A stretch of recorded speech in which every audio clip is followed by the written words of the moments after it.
હજી હું બાપ બેઠો છું, હજી તારો બાપ બેઠો છું.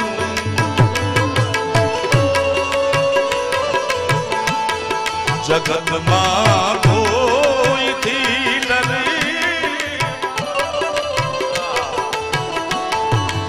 એ જેનો બાપ પડકારો કરીને કે દુનિયામાં રાવણ થી નો બીવે સાહેબ, કારણ કે એની પાછળ બાપની બેકિંગ છે, બાપનો આશીર્વાદ છે.